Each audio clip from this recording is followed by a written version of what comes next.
This is Hannibal here with a huge daily news update. Randy Orton says he's going to wrestle into his 50s or until 50s. He's 44 now, making over $4 million a year, according to reports. Ric Flair appeared on the MJ Morning Show Q105 this morning, and for the first time in several media appearances, said he was wrong to lose his temper at the pizza restaurant the other day, but he denies alcohol played a role in what happened. And if you haven't seen the video of the last part of the incident, watch it. He does clearly seem drunk, but he's denying he was drunk. He said he was wrong for getting upset. He should have just walked out the door. But he says one of the kitchen staff pissed him off in the bathroom, and no one knows what actually happened in the bathroom except for him and this kitchen staff member. He wasn't specific here. He says he doesn't take pictures or shake hands in bathrooms, but he doesn't specifically say if the kitchen manager asked him for a picture or to shake hands. He just says he doesn't shake hands or take pictures in the bathroom. And he said the kitchen manager was in the stall. So what? I don't know how he got in the stall. You can imagine he probably had to go to the bathroom and was texting in the stall. So according to Ric Flair, who I guess could see through, he's looking through the crack in the stall, and he could see the kitchen manager texting, and he felt he was taking too long in the stall. Remember, if Ric Flair's outside a stall and you're taking a crap, you better be careful, or he's going to start yelling at you. And by the way, he says he's not even drunk while doing this, which is just absolutely insane. Um, he's claiming he only drank Michelob Ultras and had probably two mixed drinks. He says probably here. So he doesn't specify the amount of these Michelob Ultra drinks. He denies being inebriated when there's tons of reports from the restaurant saying he was inebriated, and the footage speaks for itself. Another interesting thing is his original post about this claimed he spent $1,500. Now, that's a lot of money to be spending at a pizza place, which would indicate that he drank more.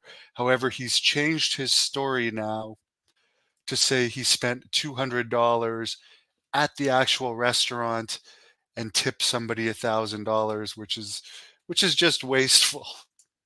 I mean, for a guy that's known to have money issues, that's definitely wasteful. Um, and then he goes on to say, quote, any man that goes into a bathroom knows you can see into the stall. I said, get your ass off there. I need to use the restroom. Can you just imagine, just imagine this. You're taking a crap and Ric Flair is like looking at you through the crack in the stall, yelling at you. Like it's just crazy. He's wondering what he's texting. He's probably texting his friends. You're not gonna believe this. I'm trying to take a shit. And AEW star, WWE Hall of Famer Ric Flair is looking at me through the crack and yelling at me to hurry up and take a crap faster. Like, this is just a surreal situation. And I can't even believe he's not using being drunk as an excuse here.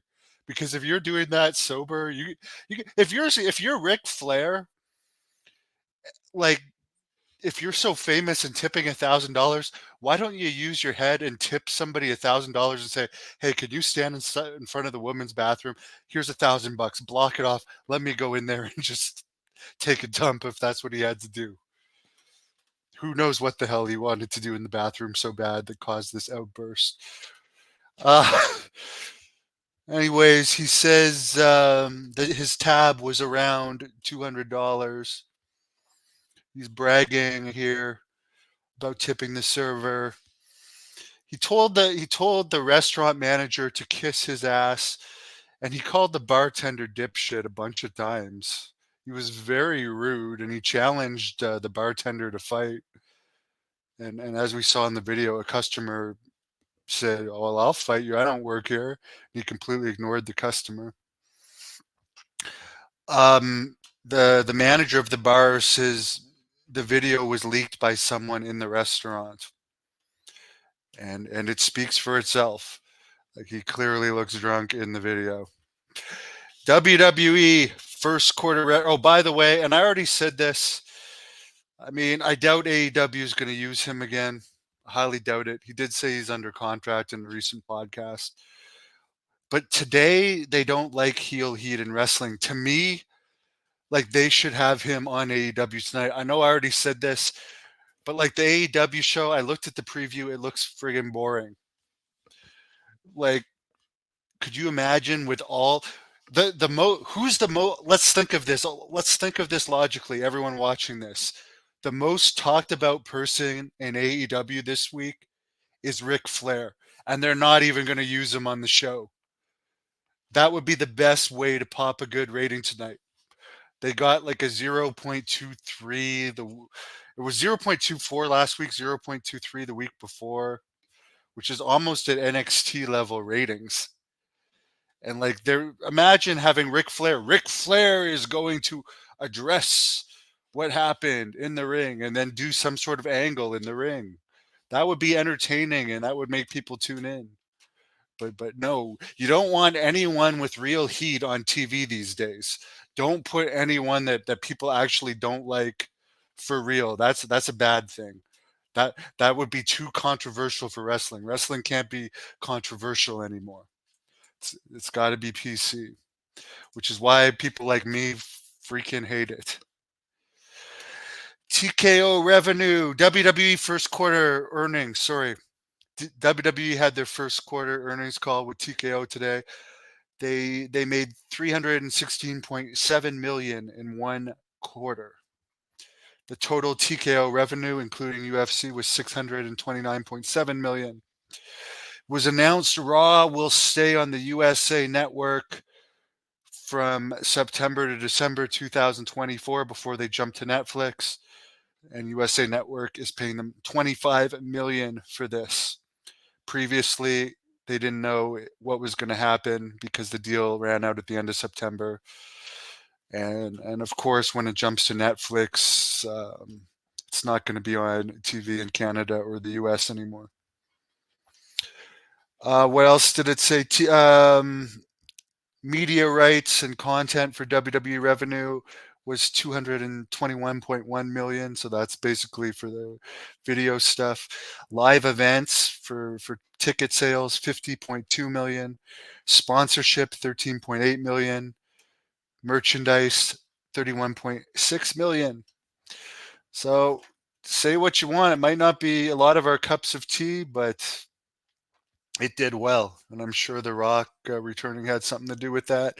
As far as UFC revenue breakdown for the first quarter, they had 214.5 million in media rights, just over or just under WWE. WWE actually had more money for media rights. For live events, they only had 11 compared to WWE having 40, but still made 35.3 million. They kicked WWE's ass in sponsorship, 48.6 million.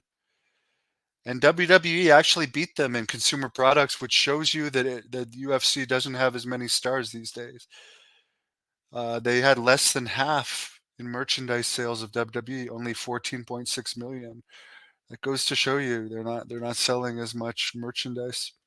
Some other notes were there's a lot of cash and non-cash incentives for places like Australia and France and Las Vegas to get WWE and UFC pay-per-views. TKO said they got a quote-unquote meaningful payment for WWE Elimination Chamber in Australia, the highest payout ever for a non-Saudi Arabia show. And they also got cash and non-cash incentives to come to Las Vegas during Easter weekend for WrestleMania weekend next year. For Saudi Arabia, it's going to be just 2 WWE shows and 1 UFC show per year, but they're going to try and have more festival type events. Apparently, as far as the Gable Stevenson or Stevenson, there's some NFL teams now that he's been released by WWE interested in him, and he's been fighting with or training with Robbie Lawler for UFC. So there you go. The last thing I'll talk about, the King of Connecticut, a character on this channel, did a video today about there's a website that put out a video confusing Nick Eugene Dinsmore, a guy I actually wrestled in WWE, and I knew him briefly in Puerto Rico, and I've interviewed him. They're taking the story of Buck Zumhoff, the child molester, and saying that it was Nick Dinsmore Eugene that did it, and they're saying Nick Dinsmore is in jail now and stuff. He should definitely sue them for slander, because to have a website claiming you're in jail and you're a child molester, that's absolute bullshit. So I actually checked with Eugene about this just to make sure. I said, "Are you in jail? Is any of this true?" And he said, "I wasn't the first guy that informed them about this." And he said, "No, that's definitely they're confusing him with Buck Zumhoff, whose I guess real first name is Eugene, but they're talking about it as if it's Eugene from WWE that did this, because Buck Zumhoff in WWE, which by the way, they used him as a jobber in WWE after some of this child molestation stuff had happened, but news didn't travel as fast in those days. But I think it's bullshit that this site is basically insinuating that Nick Dinsmore is in jail for molesting a kid. Yes, Flair should stop doing media appearances and like to try and claim that he behaved like that if he was sober. I think to me that's worse because being drunk and stupid, I mean, drinking is bad. I actually honestly, and I've said this in my memories, book draft entries, I used to look up to Ric Flair and think, and I used to think, and also when I first broke into the business, there was a lot of mentality still like it was in Ric Flair's day, where like it was cool to get drunk every night. It was cool to cheat on your wives and be an asshole.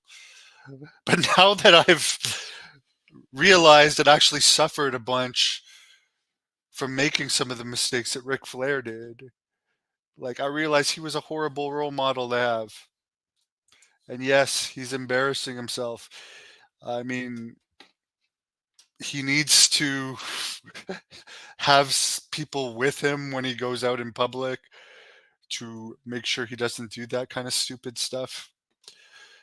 And I mean, I just saw him on an interview with Chris Van Vliet saying he just drank every day. He drinks every single day. It's a miracle he's still alive. Do I think Ric Flair has brain damage from being punched by Hands of Stone? Ronnie Garvin. Yes.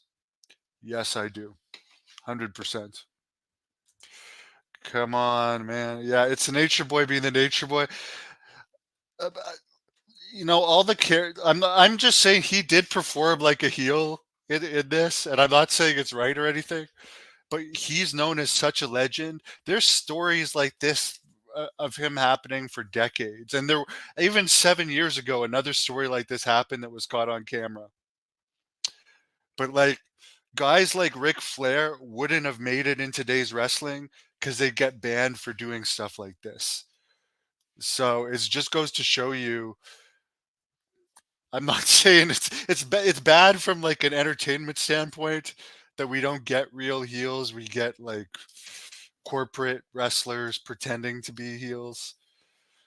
Um, there's a few guys that still are good characters in real life, like the Brock Lesnar's, and Randy Orton. I think he's definitely an arrogant heel in real life from the stories I've read about him. But it's like harder to suspend disbelief in wrestling because a lot of these people are boring in real life, and they're playing characters in wrestling that are boring too.